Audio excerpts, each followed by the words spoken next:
So I think I'll start to make the introduction. I'm going to have my screen minimized. And Johnny, when you see Tabish enter the chat, could you just let me know, just unmute and tell me, because I won't be able to see. Thank you. So born and educated in the small town of Gaya in India, Tabish Khair is the author of various books, including the poetry collections Where Parallel Lines Meet, 2000, and Man of Glass, 2010, the studies Babu Fictions, Alienation in Indian English Novels, 2001, the Gothic, Postcolonialism and Otherness, and also the New Islamophobia, as well as the novels The Bus Stopped, Filming, The Thing About Thugs, How to Fight Islamist Terror from the Missionary Position, and most recently, the novel that is about to come out, Night of Happiness, I missed one, and then the novel that's about to come out, The Body by the Shore, which I'll talk about a bit shortly.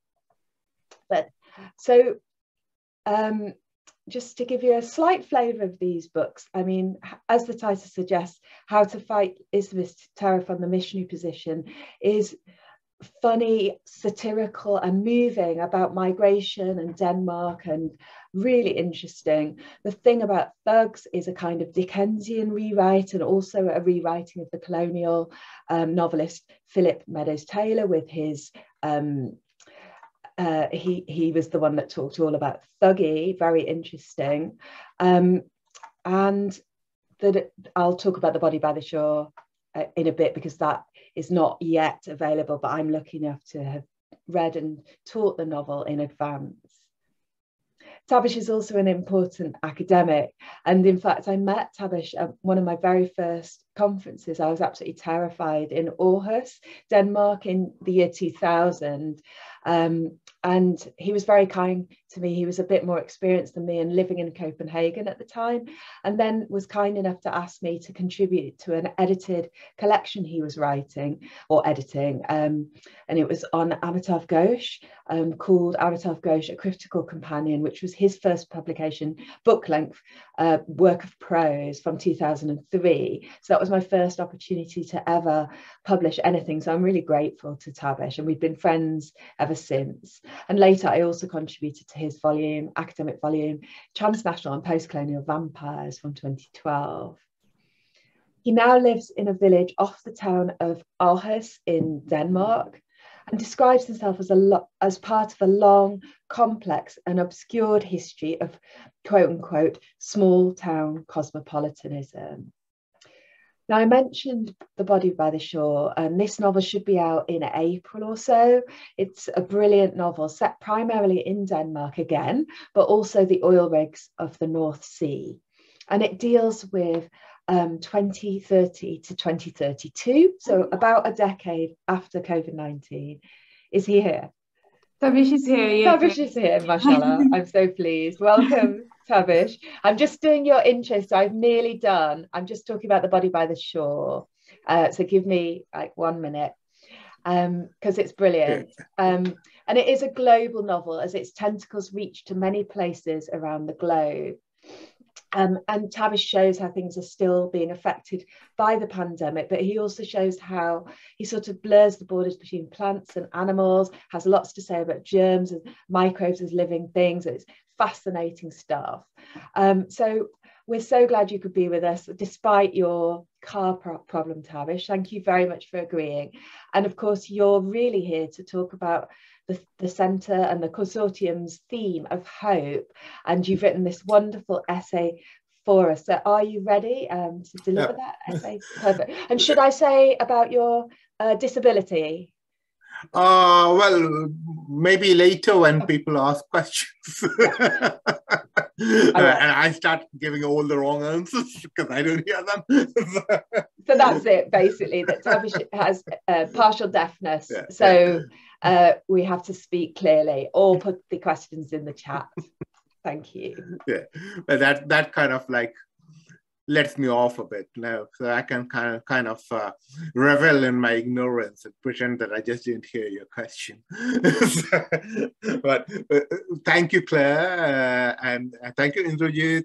Thank you, all of you for being here. I'm really sorry I'm a bit late, but I had a flat tire. I'd gone out drinking with a couple of colleagues and I thought I would get back on time. And at the last moment, I got a flat tire and I had to catch a bus. So, but I'm here now. So, I'll start off by reading out my essay, and then later on we can have a discussion. Is that okay? Yeah. Okay. Hope and the imagination. When I think of hope and the imagination, two poems in two of my four languages come unbidden to mind.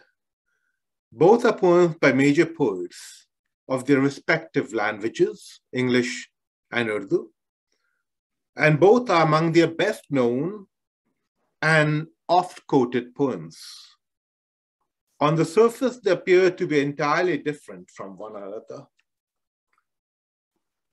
For Emily Dickinson, hope is, as you know, a thing with feathers that perches in the soul and sings the tune without the words and never stops at all. It is a bird that keeps so many warm, and never, no matter in what extremity, does it ask for a crumb in return. This image of the hope bird is grossly deceptive, as we shall see. And it is deceptive in the manner of Dickinson's engagement with poetry. It seems to be a safe and soft image, maybe even a feminine one, if I'm allowed to repeat the prejudices of the time. Similarly, Dickinson's poems can seem to consist of lilting feminine lyrics of the kind that might appear on greeting cards today. But we know that they were not and are not. The other poem, or ghazal, is by Mirza Asadullah Khan Ghalib. Ghalib's life coincided with the final collapse of the Mughal heritage in Delhi, with the last Mughal emperor being forced by circumstances to join the uprising against the East India Company, and then packed off to die in Rangoon by the victorious British. This also meant a great diminishment of literature and tahzeeb, culture or etiquette, in Urdu and Persian, the two languages Ghalib wrote in. It is perhaps inevitable, then, that Ghalib has a seemingly different take on hope, umeed, to Dickinson. His ghazal starts with a commonly quoted couplet, which my pragmatic father, a doctor, disliked for its dark pessimism. Koi umeed bar nahi aati, koi surat nazar nahi aati. No hope gleams in the night, no face or option is in sight. Then it plunges deeper into gloom, noting in the next couplet that the day of death is fixed and asking, why then can't I sleep at night? This stresses the sheer restlessness of Ghalib's hopelessness, suggesting that the lack of hope is deceptive. If you have no hope, as in knowing that your day of death is fixed, then why should you not be able to sleep at night? The seeming certainty of hopelessness is deceptive. There is always something else that makes one toss and turn in the night. It is already obvious that Ghalib's engagement with hope is very different from the English language poets. At first deceptive glance, Dickinson's hope is figured on a bird singing. The bird is not singing in a sunny world, there is darkness too. There are storms all around it. And yet the bird keeps singing without asking for anything in return.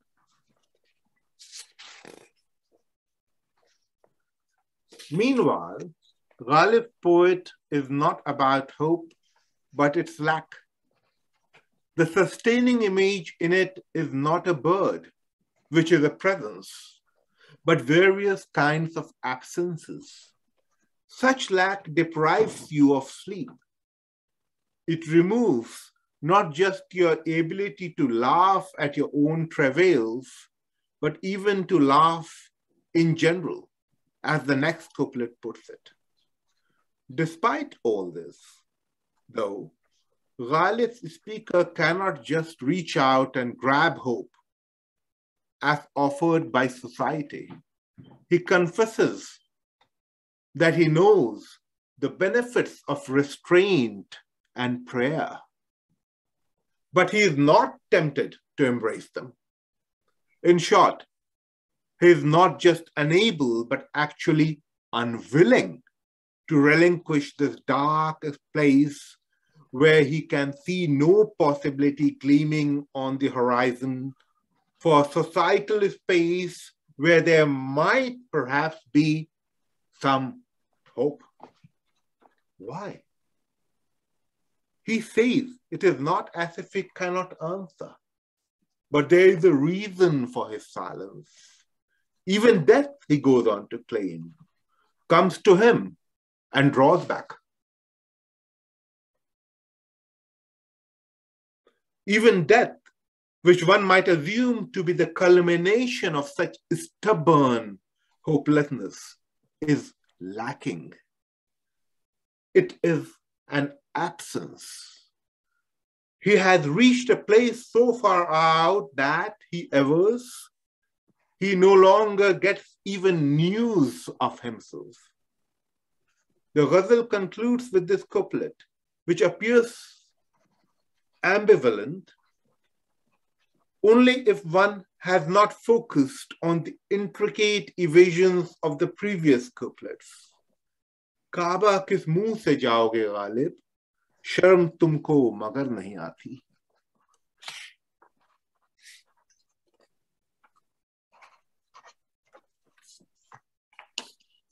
With what face or mouth or face, with what face, mouth will you go to Kaaba, Ghalib?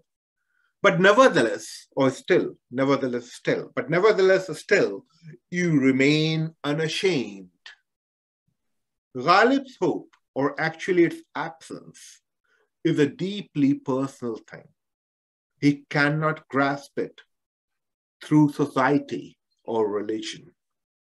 In truth, he has no wish to grasp it through such externally sanctioned options. Ghalib knows that this is not the way things are supposed to be in society. Equally, he is not ashamed of his inability to embrace the ordinary options that make people hope. It is in this obduracy that the thought of Ghalib's ghazal about hope, or its lack, intersects with Dickinson's poem about hope, and its precarious but also indestructible presence. The hope bird in her poem is to be looked at more closely. Her feathered figuration of hope exists outside society in its very non-human otherness. This thing with feathers even exists outside humanity, but nevertheless, it sustains the human. Dickinson's idea, despite its superficial difference, is essentially similar to Ghalib's refusal to grasp the societal or sanctioned possibilities of hope, restraint, prayer, as he puts it, and his inability even to be ashamed of his sacrilegious failure to do so. In Dickinson's poem, it is a bird that perches in the soul. the otherness of this non-human hope is located not in society, not even on a branch outside a house, but in the human soul. Both Dickinson and Ghalib put hope outside social structures, even outside the notion of a collective, predefined humanity. They place it deep inside the human, a human living on earth with other humans and non-humans, but also a human tossing and turning in the night and hearing a singing in the soul. Hope is not a public act in both these poems. These poets would not be able to write self-help manuals. Writing from different spaces in cultural, gendered, and other terms, and using a very different set of images and thoughts, both Dickinson and Ghalib locate hope solely in the individual human's capacity to imagine outside given formats. Hope for both is the result of a deep engagement with human and non-human existence, not an easy recourse to social, religious, and other platitudes. Dickinson's bird makes it clear enough.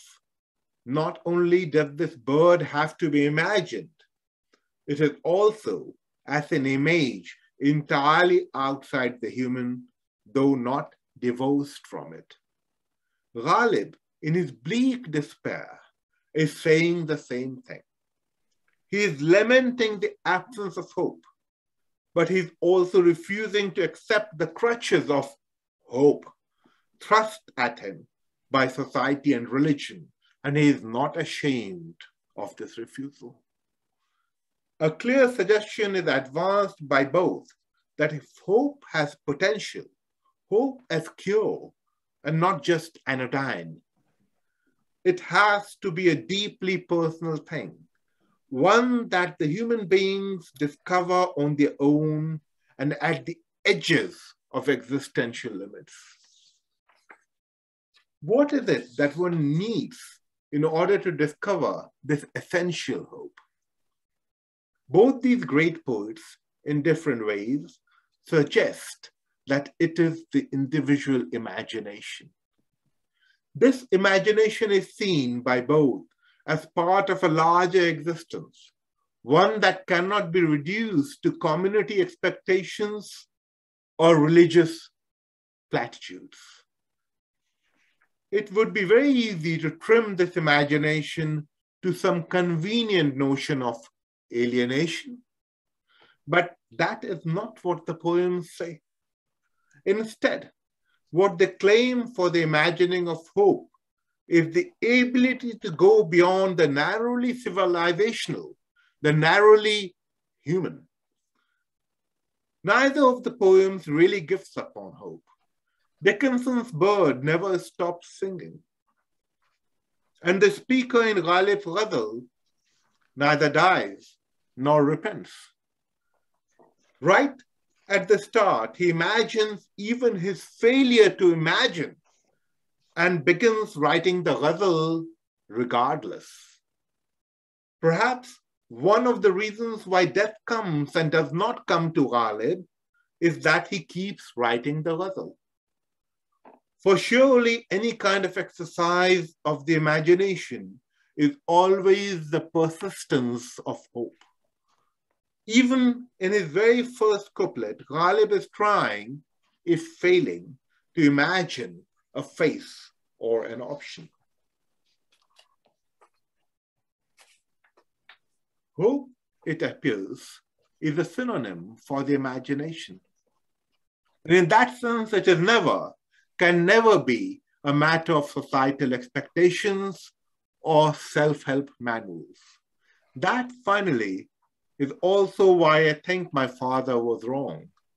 There is more possibility of hope in Ghalib's bleak ghazal than in all the advertisements of our capitalist world.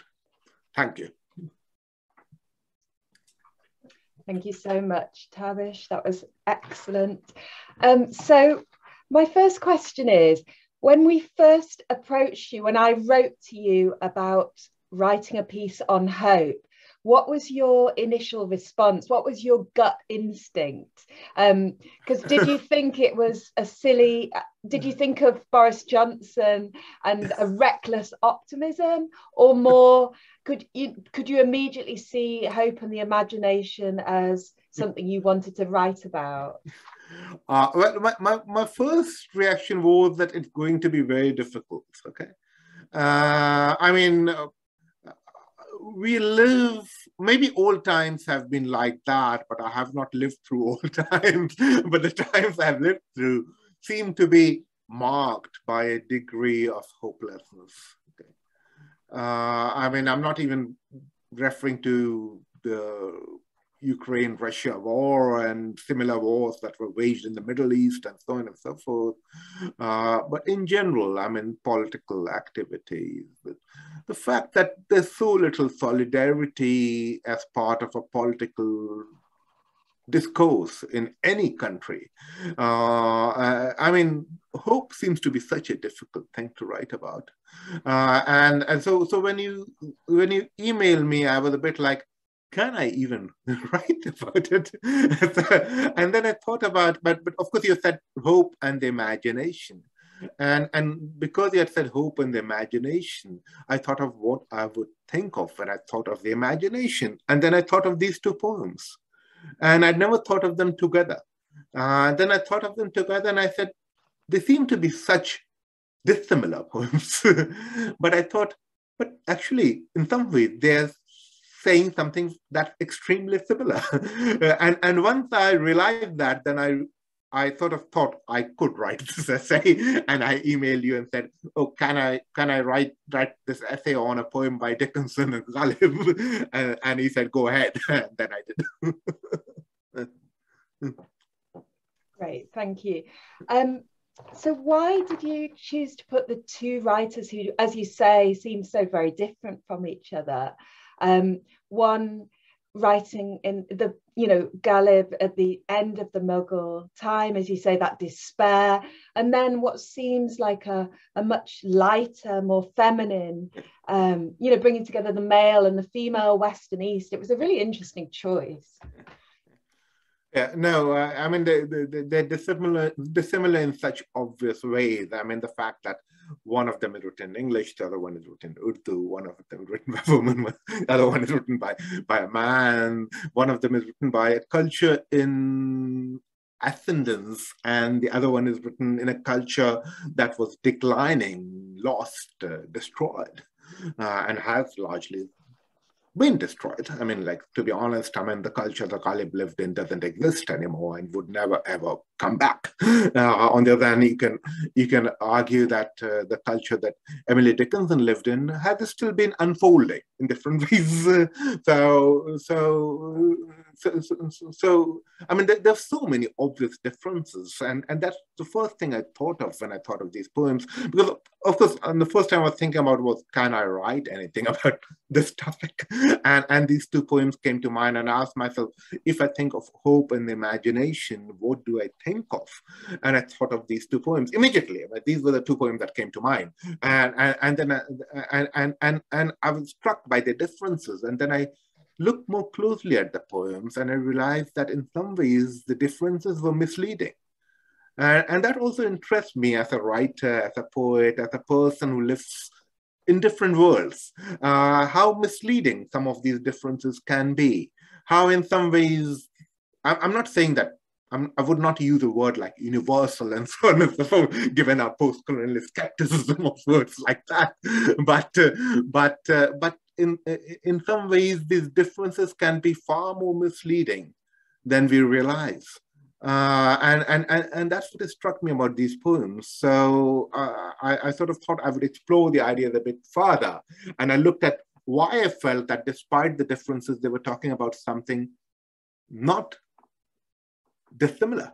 And then I had to, of course, look at the text again. I remember both the poems more or less by heart.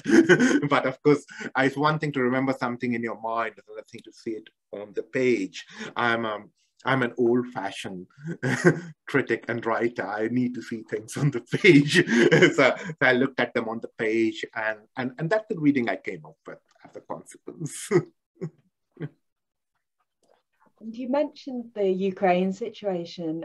So before we move on, I just wondered if you could say just a few words about finding hope, even in such a dire situation as that. Also Afghanistan, which is ongoing, and you know the other flashpoints, Syria, etc. I mean, the Ukraine-Russia thing is actually in some ways more disturbing than, say, I mean, more disturbing in a different way, not in the way in which the media is portraying it. Oh, attack on civilization. First time after the Second World War that two civilized nations are in war, which is of course all rubbish for all of us who are aware of what's been happening elsewhere. So not in that sense, but it's more disturbing in another sense, because you see, when the war happened in Afghanistan, I mean, I was very young when the Soviet Union went into Afghanistan, so I have almost no opinion on that. I don't no recollection of that in a clear sense. I mean, it was more like a joke. so like when it was discussed as a joke. But when the Americans went into Afghanistan, that was a different situation. Around that time, I was writing and I said, no matter what, this is going to end in failure, because Americans and the West, they don't have the stamina to stay on and sacrifice enough to construct a nation, even in the image that they want to construct it, and whether or not that's good, that even, let's forget about that. They just don't have the stamina. When they went into Iraq, again, I mean, I was never an admirer of Saddam. I was never an admirer of Gaddafi. But I knew that, no, I mean, yeah, I knew what was happening there in that sense. I had no expectations. On the other hand, what happened in Ukraine was much more disturbing, because with these wars, I did not feel I had to side with NATO or with the West. I was fairly skeptical of what was happening. Okay. But in Ukraine, something else seems to be happening. Okay. And what is different is that no matter what we feel about NATO's strategic ambitions, no matter what we feel about the US intervening in other parts of the world, this was a sovereign nation with a democratically elected government. And Putin suddenly decided that it did not have the right to join an international treaty. Okay? Now, this is a seriously problematic decision. Okay? Like, a sovereign nation with a democratically elected government had the right to join any international treaty. Whether you like it or not, you just have to put up with it. You don't send your army in to stop it. Okay? So in that sense, I'm afraid that I'm much more shaken, because I feel that I am much more on the side of NATO this time. Okay? My position is, I have friends who say, oh, what did the US, NATO did there and there? And I said, look, these are slightly different situations. Here and I'm not even a great admirer. I know that there are neo-Nazis in Ukraine, there are neo-Nazis in all East European nations, including Russia. Okay? And there's a huge overlap with neo-Nazis and nationalists all over Europe. And so I know all that is true, okay? But the fact that this is a sovereign state, and no matter what happened during what Russia calls a coup, but what I think was an uprising, maybe a nationalist uprising, but an uprising. But whatever it was, after that, there have been democratic elections, and there is a democratic government in place. And after that, if Russia feels that, well, we don't like what this sovereign nation is deciding, so we send our army in, I'm sorry, but that really crosses a line. So for the first time in many years, I'm completely like, hey, I'm backing NATO. And that bothers me. That saddens me even. So that's where I stand. Thank you. One of the things that struck me about your essay was the mentions of the non-human and the earth, etc. And this is something I talked to another writer, Oana Aristide, about, a climate change writer, on Monday, about hope. And so what hope is there for the climate emergency and for the earth, really, for the non-human? I really think, I mean, that's something, no, Claire, you're one of very few people who has read my next novel, so you know what I'm talking about. But because it hasn't been published yet, it's coming out in a few months. But I do think that the only way we can talk of hope as a larger construct, not just individual hope, societal hope, political hope, all these things might have their uses somewhere else, but hope as such, is if we talk of hope for the non-human. I think that is where we go wrong. Unless we talk of hope for the non-human, there's no hope for any of us.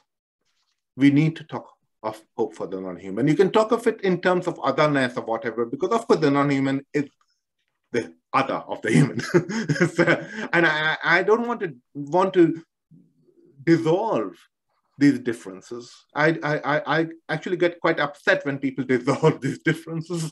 I think the notion of otherness is a fairly decent notion. It's a fairly useful notion. You need to hope for the other. I mean, hoping for yourself is selfishness, finally. Hoping for the other is real hope. And it's such a difficult activity. I mean, hoping for the other also in social senses, the other sex, the other race, the other religion, the other ethnicity. I mean, that at least is being discussed. But what about hoping for the other who is not human? I mean, what about that? And I think that is what we really need to do.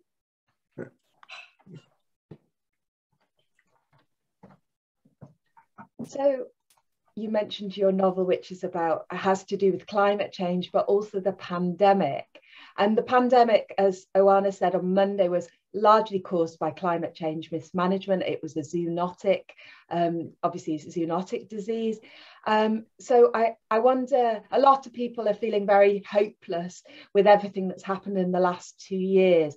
So I wonder if you could say a bit about your thinking about the pandemic and hope or despair. I don't know, like I'm based in a country that has had a quite a interesting relationship to the pandemic. A first world country, obviously, with a very good social welfare system. Better than what you have in England, I think. And from what I know, better than what they have in France. I mean, actually, that's one country I know of in Europe. So a country with a good welfare system, which means that it was one of the first countries to actually lock down.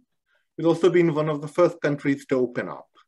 I mean, some months back, probably some months, but definitely some weeks back, after the Omicron variant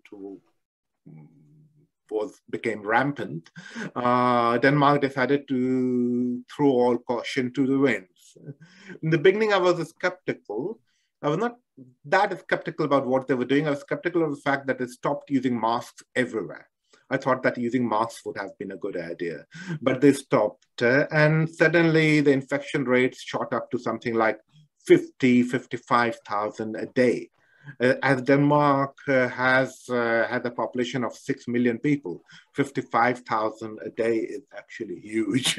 And it went like that. But about 3 weeks or so, 3 weeks back or so, it came down to 25,000. And right now it's 13,000. So it's really been dipping in that sense. Now, of course, the problem is that this is a country where everyone has been vaccinated. People like me have had 3 shots. So, I mean, I haven't yet caught it as far as I know. I might be the only person in my among my acquaintances who doesn't seem to have caught it, apart from I mean, it's a weird kind of virus because some people seem to catch it much more quickly than some other people. I mean, and in that sense, it is perhaps more like flu than we realize. Some people do catch it faster than other people, and some people suffer more than some other people. That's one reason why one needs to be careful. But finally, what the pandemic seems to have indicated, and I think this is trailer of something that is going to come, in the future, whether it's 20 years or 100 years from now, something much worse. What it has indicated is that, unlike what people say, is that the world is not one world. The world is a number of different worlds. Even within the same country, the world is a number of different worlds. For instance, in my case, I could afford to more or less isolate myself. Okay, that was not the case with people who were working with, say, in more public spaces than Denmark. And then again, I mean, some countries are less likely to be able to afford 3 shots than Denmark. So I think in that context, the pandemic I don't see it as something to make us hope or despair, but I see it as a kind of warning. I feel that it's a warning that we need to listen to. We need to really notice what's happening. And I'm not sure that we are actually listening to it. I'm not sure we have actually faced up to all the facts. So in that sense, whether there's hope or despair depends on how one interprets it. So my final question for now, and then we'll open up to audience questions. So please be putting your questions in the chat, everybody. But my final question, Tabish, is from the end of your essay where you said these poets would not be able to write self-help manuals. And you also mentioned capitalism. So I wonder if you could say a few words about what the self-help genre means, because of course your novel, How to Fight Islamist Terror from the Missionary Position, is playing on that idea of the self-help genre, but also how it's linked with capitalism and what your thoughts are about late stage capitalism and hope, really. Yeah, I have a much more, and if you want me to be honest about this, I have a much more mixed opinion about self-help manuals. I feel that people like me or people like you can afford, or people like, no, all of us, yeah, can afford to ignore self-help manuals. Because we have the wherewithal, we have the resources to, think of hope in other ways. But especially when I go to India, a country that is desperately struggling to come up in the world.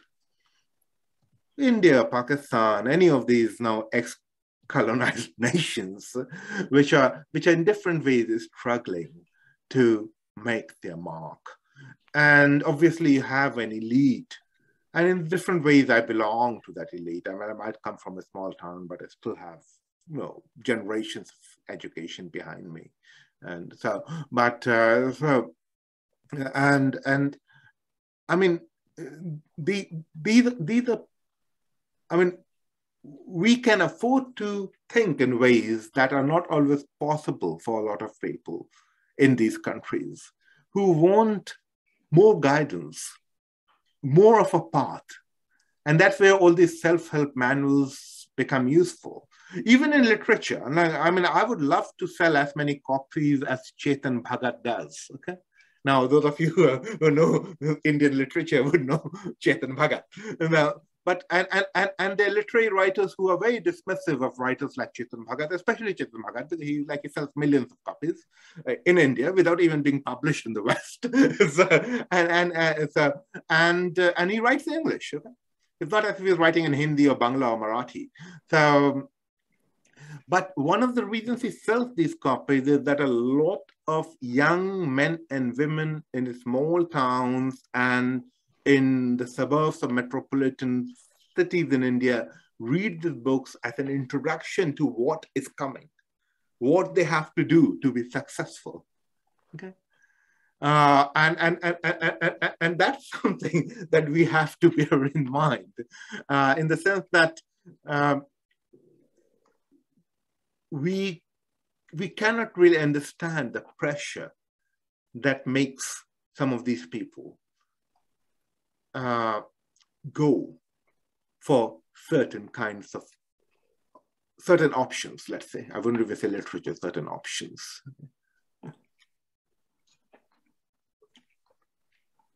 Fantastic, thank you. Now I have plenty more questions, but I want to give others a chance. So I can always fill silences, but I would love your questions and really welcome them. So while you're thinking, and if you want to put your mics on and turn cameras on, that's great, or welcome to put them in the chat. If you're shy, it's both are fine.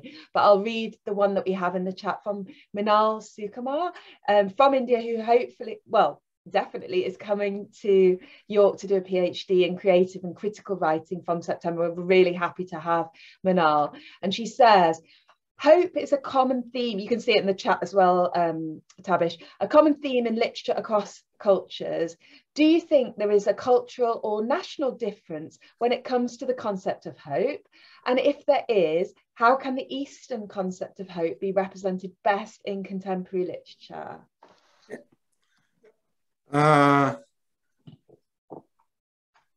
Yeah, I mean, I think that there are different kinds of hope. In the sense that someone who is starving hopes that he'll get food or she'll get food. Someone who doesn't have a job hopes that she will have a job. So there are different kinds of hope. But these are, of course, aspects of what one is hoping for. When it comes to hope as such, is there actually a huge difference between the way people hope, or what hope is in the West, or what hope is in the East, or what hope is in England, and what hope is in India, or what hope is in Pakistan? Because what is hope after all but an ability to imagine the next step, or the ability to imagine that you might be able to take the next step, that there can be a next step. And in that sense, I'm not very convinced that there is a difference between Western or Eastern concepts of hope. Of course, there's a difference between the specificities of hope, depending on what is lacking, what is wanted. But as a concept itself, I feel, is the ability to take or to imagine the next step. And in that sense, I would not really, I personally would not be able to see much of a difference between the West or the East or different nations. I mean, I must say that by and large, I do not see too many differences between the West and the East, but that's probably a disability on my part. I kind of feel that when you scratch the surface, you find that a lot of things that we see as different are not as different as they seem to be, which is not to say that cultures are not different. They are different, but and I'm not making any kind of sweeping claim about the human or the universal or anything like that. But I still think that just as universality as a given can be overestimated, difference as a given can also be overestimated. I mean, I can take this up with examples if you want, but that's my position by and large. Minal, you're welcome to either respond in any way that you want to do, but also I will read the next question, which is at the bottom of the chat, Tabish, from Amy Liang, and it says, just now you mentioned that despite US interference, Russia was not on the side of justice when it invaded Ukraine as an independent country. It is absolutely right. But how can we find hope in this hopeless situation?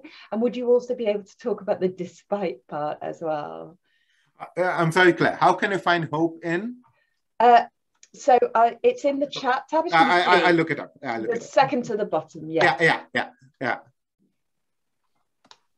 She was not one side when it invaded. It is absolutely, but how can we find hope in this hopeless situation?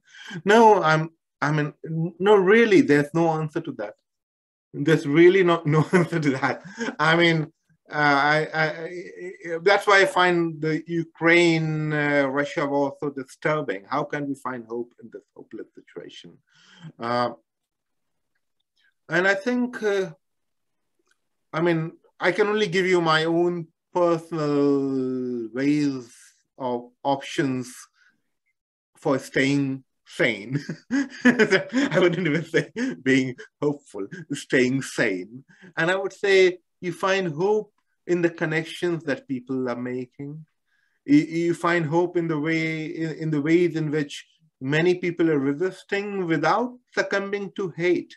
Okay, this is very important for me. I have 3 or 4 Russian friends. I mean, some of them, a couple of them live in Denmark. And when this happened, I spoke to this couple. It's a couple, and the mother was very worried about what her daughter would experience in his schools in Denmark. And these are not people who are supporting Putin, okay? These are people with friends in Ukraine, okay? So, like so many other Russians, okay? Ukraine is not a separate space. It's not like USA and Russia, okay? This is just next door. This is a space with a long history with Russia, which Putin says is the same. Putin says, oh, these are just Russians. This wasn't part of Russia. But that's a bit like saying, no, telling your children, I have children, telling your children, oh, you're just part of my family. No, you have to stay in this house all the time.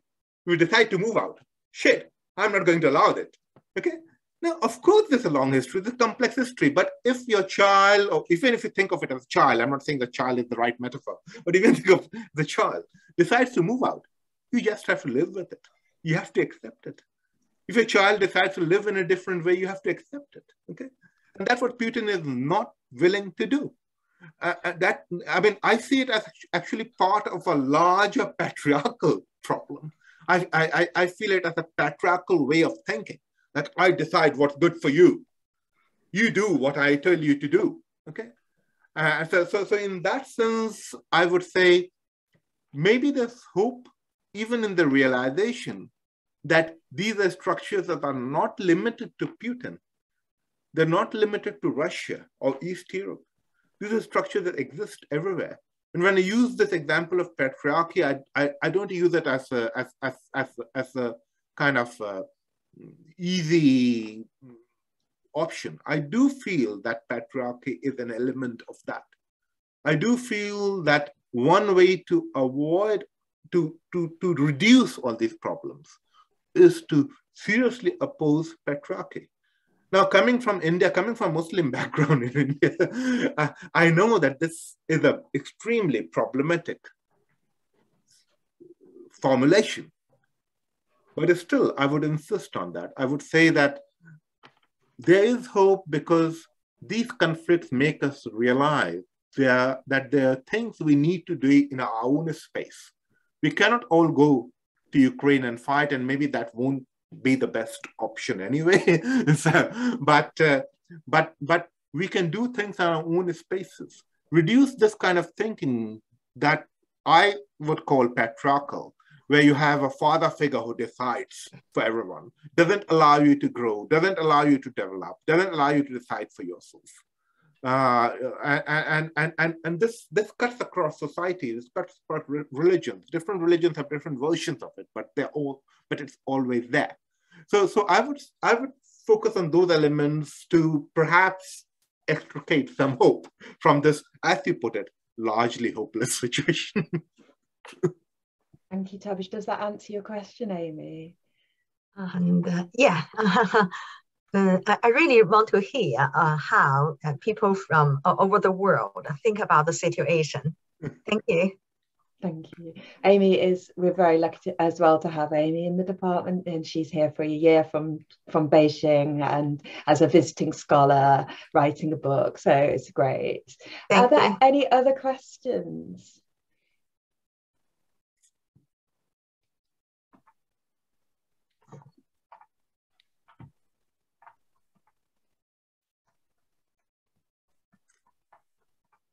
There is. Yeah.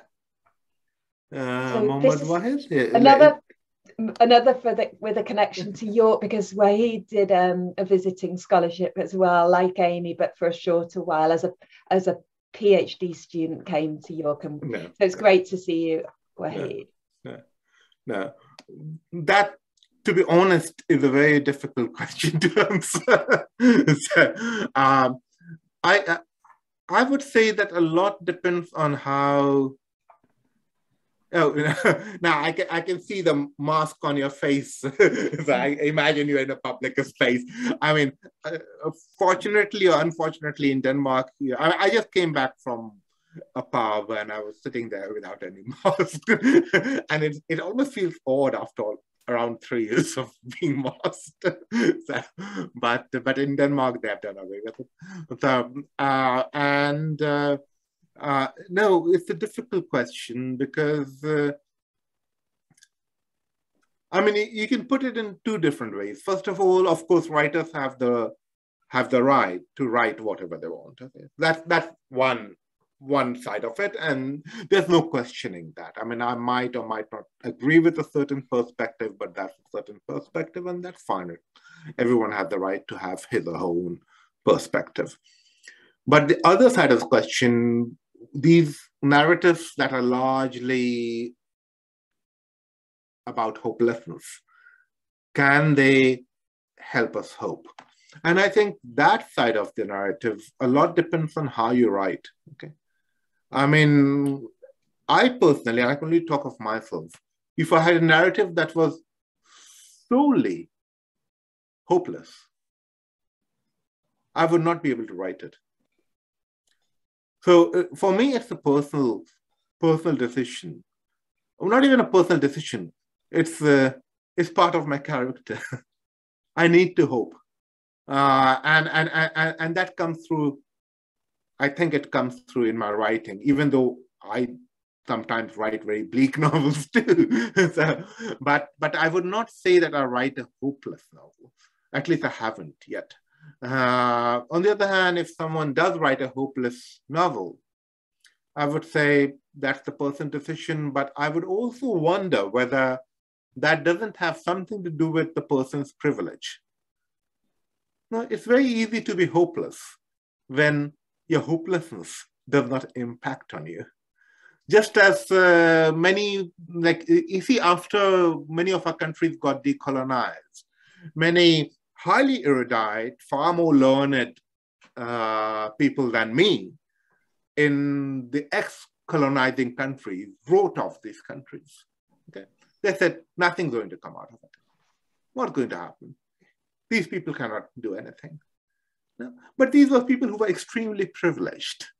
Okay? On the other hand, those of us who were struggling to make something of the past, no matter how big the horror was, we needed to hope because that's all we could do. So in that sense, I feel that someone like me needs to hope because I don't share that kind of privilege.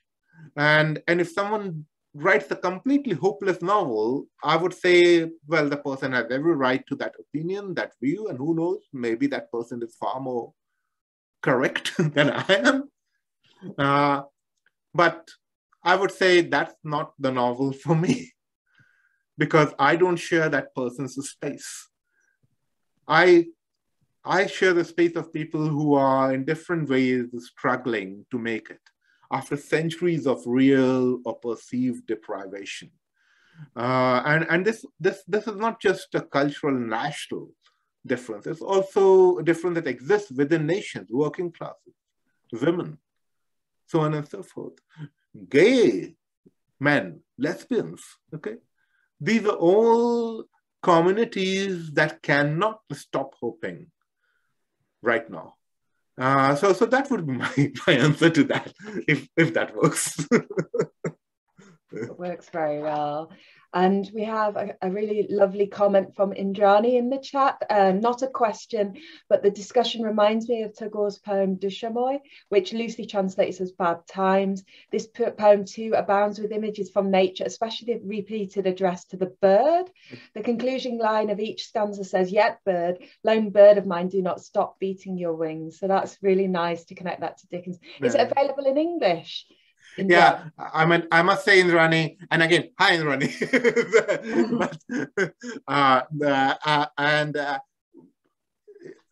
Can you send the poem to me, because I don't recall reading it. Sounds like a very interesting poem. I would like to. Yes, of course, I'll send it to you. Yeah, I think it's available in translation as well, because lots of people have translated many. Yeah. But if you could send it to me in Hindi or in English, I would be able to read it, definitely. Yeah. Okay. And to me. In Bangla, I'll have more trouble with.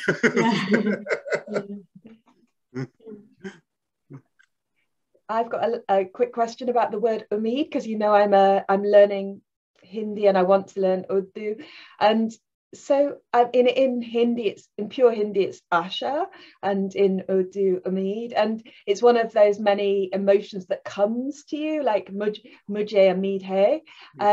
So I don't know, is there anything linguistic in the word that I should be aware of? Is there any distinction between umid from Urdu and asha from Hindi, or how that's it's conceptualized linguistically? Yeah. That's an interesting question, because I mean, it would be interesting to look up the etymology of both the words, which my Hindi and Urdu, I mean, they're not as good as that. So I can't recall it. I cannot even recall etymology with English words. But it would be interesting to look it up. But the way it is used, no, there's no difference. Asha and umid are used as synonyms. I mean, I can actually, depending on who I'm talking to, I could say umid or asha. Like if I was speaking to conservative Hindu friends in India, I would probably use asha. I wouldn't say umid, because I would just be sort of like, it's not even a conscious decision. It's just that the register changes. I would be using more Sanskritized words, and then I would use asha. If speaking to a more Urdu group of people, I would say umid without thinking about it. And if I was speaking to someone like Khair, who does know a bit of Hindustani, more than a bit of Hindustani, because she's writing text to me, then I might, even despite that, I might use hope. That's very interesting. Are there any final questions? Can I ask a question, if that's all right? Yeah. I'm coming to this from a very new perspective, so forgive me if the question is extremely basic. But it goes back to a point that was made earlier about, the very specific understandings or cultural understandings, if you will, of hope. And I ask this because in one of these conversations a couple of weeks ago, someone reminded us that I think in Greek philosophy and Greek understandings, hope is one of those things that emerged from Pandora's box. Yeah. And therefore, it's something that causes trouble. It's not something to always look forward to. And part of the trouble it causes is because it makes you feel, all warm and fuzzy and, well, things are going to improve, but of course they don't, and that kind of thing. So in Greek understandings, and one could perhaps say Western understanding, hope is a very complicated, if you will, emotion or complicated concept. Do you, and it seemed to me, when you were talking about Ghalib's sort of understandings of, grappling with similar sort of situation, there's despair and collapse on the one hand, but, there might be things, who knows, on the other. Are there similar tensions in the understandings of umid or asha as you would see, or is that not the case? Is umid and asha, straightforward? I think, as far as I can recall, in the Hindustani context, I'll use the word Hindustani to include both Hindi and Urdu. The Hindustani context, umeed largely seems to exist in its loss. Okay? Yeah, I mean, it's like, it's not something, it's not revolutionary hope. It's more like something that can never fully be attained.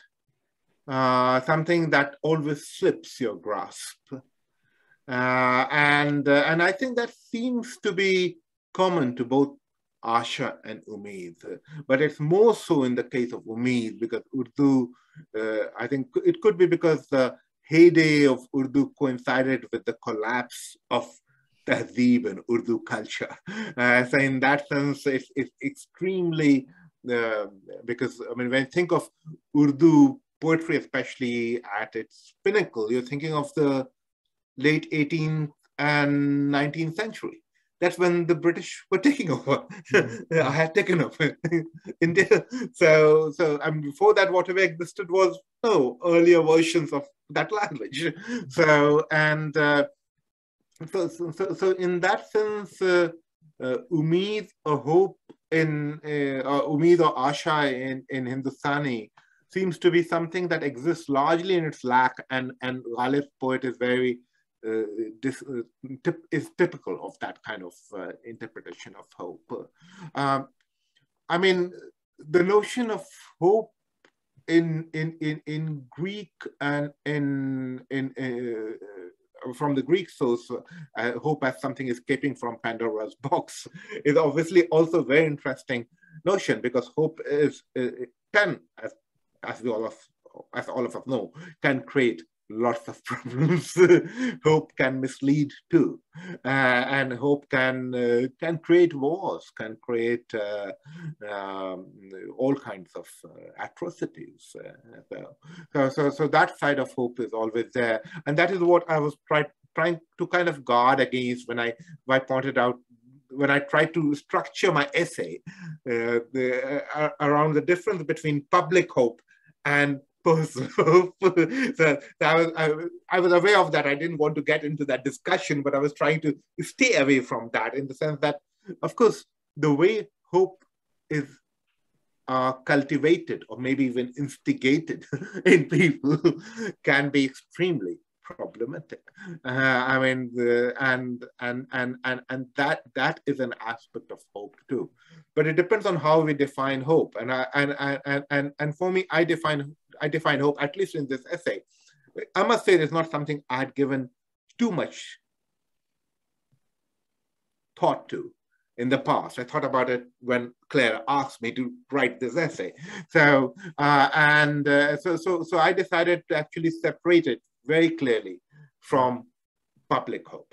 Hope, and that's why I think Ghalib's Ghazal appealed to me, because I hadn't thought of it along those lines until Claire asked me. And then I thought about it, and I said, hey, but what this guy is saying is that I don't care. I don't want to hope along sanctioned ways, even religion. Even he said, Kaaba kis muh se jaoge Ghalib, sharm magar tumko nahi aati. Now that is about the extreme in sacrilegious from a Muslim perspective. He says, so how can you even go to Kaaba? But even then you're not ashamed. And what this means to me is that this public hope, the hope of Kaaba, the hope of religion, the hope of society, is not for him. And even then, he's not ashamed. So I looked at hope along those lines, largely avoiding the other side of hope, which can lead to so many other problems. Of course. Yeah. Thank you so much. Thank you. That's a beautiful line. Dil ko behlane ko ghalib ye khayal acha hai. Yeah. हमको मालूम है जन्नत की हकीकत, लेकिन दिल को बहलाने के लिए गालिब ये ख्याल अच्छा है. Tabish, बहुत शुक्रिया जी. आपका talk बिल्कुल अच्छा था और हम बहुत खुश हैं. So thank you so much. I have seen your wife Isa come in a few times. I think you need to go, and I'm sorry your car तुम्हारी Gari tuti hai. But thank you very much. And I will see you. Thank you, Claire, and thank you to all of you. I'm sorry I was late. Thank you. No, it's fine. Subtico. All right. Thank you, everybody. See you soon. Good night. Right.